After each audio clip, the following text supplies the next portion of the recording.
Hello बच्चों, इस video में हम पढ़ेंगे chapter computer software and languages के बारे में।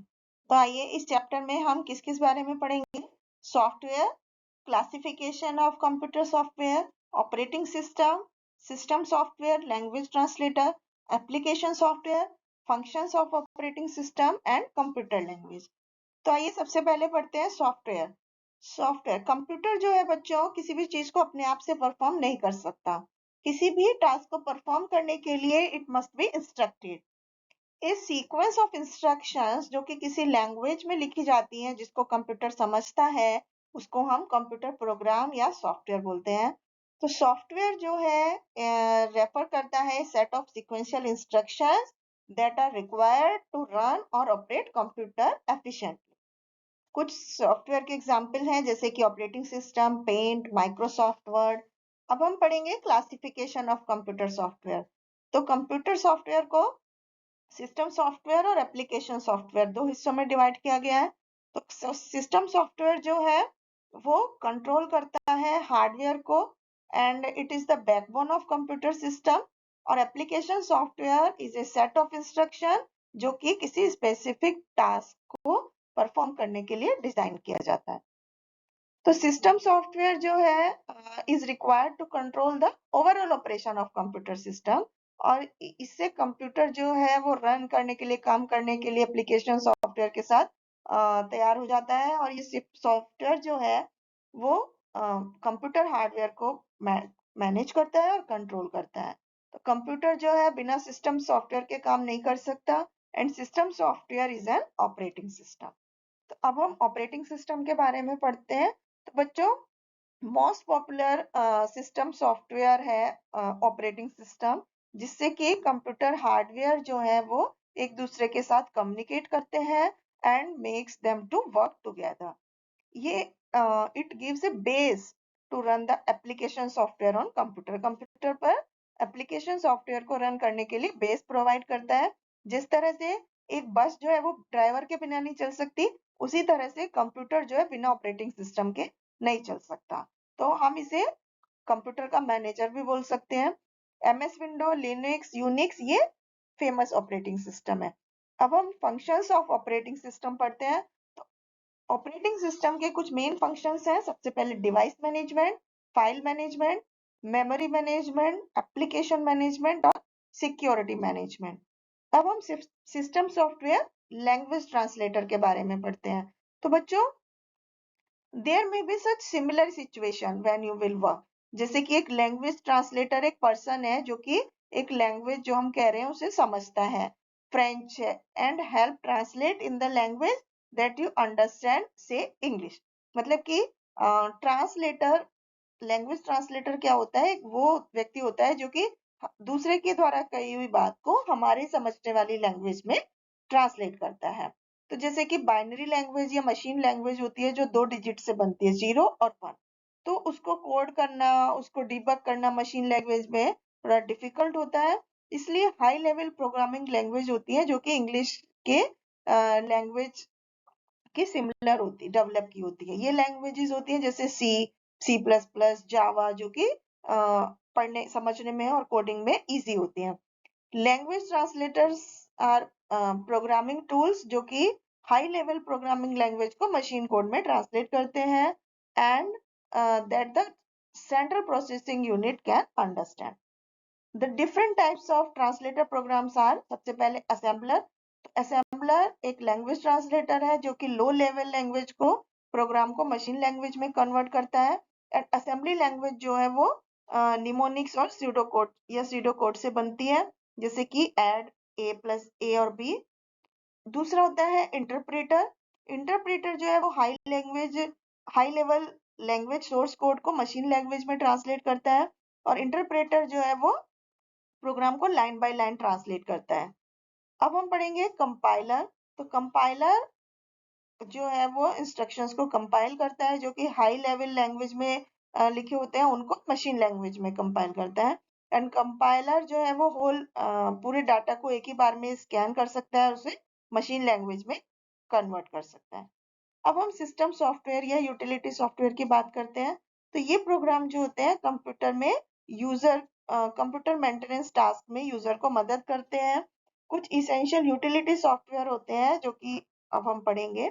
सबसे पहले एंटीवायरस यूटिलिटी सॉफ्टवेयर, जो कि कंप्यूटर को वायरस इन्फेक्शन से प्रोटेक्ट करने के लिए यूज किए जाते हैं। और ये these utilities give solution to tackle new viruses। इसके बाद डिस्क फॉर्मेटिंग यूटिलिटी सॉफ्टवेयर होता है, जो कि कंप्यूटर सिस्टम में नई डिस्क अप्लाई करता है, तो हमें we require to format it first according to the requirement of computer operating system. इसके बाद कंप्रेशन टूल्स होते हैं। What will you do if you have limited space to save a file in a pen drive. यदि हमारे पास अगर limited space होता है तो हम क्या करते हैं, अगर हमारी फाइल बड़ी है साइज में तो हम उसको कंप्रेस कर देते हैं इन टूल्स की मदद से। इसके बाद बैकअप होता है। बैकअप यूटिलिटी जो है वो फाइल्स का बैकअप रखते हैं, फोल्डर्स का, कंप्लीट डिस्क का। तो बैकअप्स जो है वो डाटा का लिया जाता है, जिससे कि डाटा लॉस होने के केस में हम उसको वापस रिट्रीव कर सके। इसके बाद एप्लीकेशन सॉफ्टवेयर होता है। Application software is a set of instructions जो कि स्पेसिफिक टास्क को परफॉर्म करने के लिए डिजाइन किया होता है। सबसे पहले जनरल पर्पस एप्लीकेशन सॉफ्टवेयर होता है। इस तरह का सॉफ्टवेयर जो है वो इस चीज को माइंड में रखकर बनाया गया है कि जो ज्यादातर लोगों की जनरल नीड्स होती हैं, जैसे कि वैरायटी ऑफ टास्क को के लिए ये यूज किए जाते हैं and is not limited to perform a particular functions, जैसे कि word processor, spreadsheet, database, desktop, ये सभी एप्लीकेशन सॉफ्टवेयर हैं। अब हम वर्ड प्रोसेसिंग सॉफ्टवेयर पढ़ते हैं। इसमें नंबर ऑफ टूल्स होते हैं जो कि एडिटिंग, फॉर्मेटिंग, रिव्यू पेज किसी डॉक्यूमेंट का करने के लिए यूज किए जाते हैं, जैसे कि apply formatting features, check spelling, grammar, organise text, ये सब इसके अंदर आते हैं। And also it makes it easier to us for us to perform repetitive task. इसके बाद स्प्रेडशीट सॉफ्टवेयर होते हैं, जैसे इलेक्ट्रॉनिक स्प्रेडशीट, जो एक पावरफुल और वर्सेटाइल सॉफ्टवेयर है, जो कि इंफॉर्मेशन को स्टोर करने के लिए, डाटा कंपाइल करने के लिए, डाटा रीअरेंज करने के लिए, ग्राफ प्रोड्यूस करने के लिए यूज किया जाता है। इसके बाद प्रेजेंटेशन सॉफ्टवेयर होता है, जो कि प्रेजेंटेशन टूल एक सबसे पावरफुल टूल है कम्युनिकेटिंग आइडियाज करने के लिए। इसमें क्या होता है, एक ही जगह पर हम एक सीरीज ऑफ स्लाइड्स होती हैं जो कि ऑडियंस के लिए सामने प्रोजेक्ट की जाती हैं, प्रिंटेड की जाती हैं। माइक्रोसॉफ्ट पावर पॉइंट सबसे पॉपुलर प्रेजेंटेशन सॉफ्टवेयर है। इसके बाद डाटाबेस मैनेजमेंट सॉफ्टवेयर होता है, जिसे हम डीबीएमएस कहते हैं, और ये इसमें बहुत सारा डाटा इकट्ठा रहता है कंप्यूटर सिस्टम में, जो कि हम फर्दर यूज कर सकते हैं। और कंप्यूटराइज इंफॉर्मेशन जो डाटाबेस में है उसको हम इस तरह से ऑर्गेनाइज रखते हैं कि जिससे जो भी कॉमन होता है वो इजीली रिट्रीव किया जा सके। इसके बाद कस्टमाइज्ड एप्लीकेशन सॉफ्टवेयर होते हैं, और ये सॉफ्टवेयर जो है वो स्पेसिफिक ऑर्गेनाइजेशन या इंडिविजुअल की स्पेसिफिक नीड को फुलफिल करने के लिए यूज किए जाते हैं, जैसे कि software needed for accounting management, inventory control, automation system में ये यूज किए जाते हैं। इसके बाद कंप्यूटर लैंग्वेजेस हैं।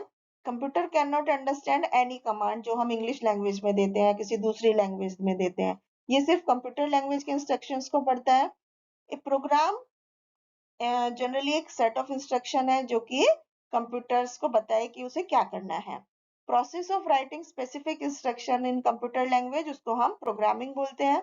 अब कंप्यूटर लैंग्वेज जो है उसमें फॉलोइंग कैटेगरी में डिवाइड की गई है: machine language, assembly language, high level language and fourth generation language. तो सबसे पहले मशीन लैंग्वेज या फर्स्ट जनरेशन जिसको हम बोलते हैं, ये एक ऐसी लैंग्वेज है जिसे कंप्यूटर समझता है। इसमें हम बाइनरी फॉर्म में, जो कि 0 और 1 होते हैं, उसमें प्रोग्राम लिखते हैं। 0 means of and 1 means on. तो machine language has the advantage of very high speed and very low memory utilization। इसके बाद हम पढ़ेंगे असेंबली लैंग्वेज, जो कि सेकंड जनरेशन है। ये एक सेकंड जनरेशन प्रोग्रामिंग लैंग्वेज है एंड ये मशीन लैंग्वेज के development, it is a development on the machine language. Numbers केवल यूज करने की जगह हम इसमें कुछ इंग्लिश वर्ड के अल्फाबेट सिंबल्स भी यूज करते हैं, तो इन्हें निमोनिक कोड्स की शॉर्ट फॉर्म में करते हैं इंस्ट्रक्शंस देने के लिए, जो प्रोग्रामर को अलाउ करती हैं उनके नेम्स आइडेंटिफाई करने के लिए।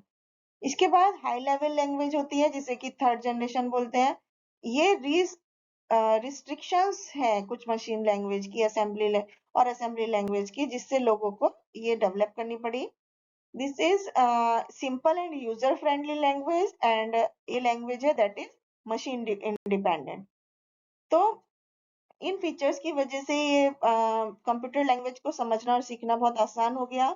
बहुत सारे लोगों ने कंप्यूटर प्रोग्राम जो है इन लैंग्वेजेस में लिखना शुरू कर दिया। ये हाई लेवल लैंग्वेज होती है जैसे कि COBOL, FORTRAN, BASIC, C plus plus, ये कुछ फेमस हाई लेवल लैंग्वेज है। इसके बाद फोर्थ जनरेशन लैंग्वेज होती है जो कि फोर्थ जनरेशन लैंग्वेज जो है वो ह्यूमन लैंग्वेज के बहुत नजदीक है। And then on any other high level language, तो हाईली यूजर फ्रेंडली और इंडिपेंडेंट होती है ऑपरेटिंग सिस्टम की, very high speed of execution है, design to reduce the level of programming efforts. तो इनके बहुत सारे फीचर्स हैं जो कि यूजर्स फ्रेंडली होते हैं।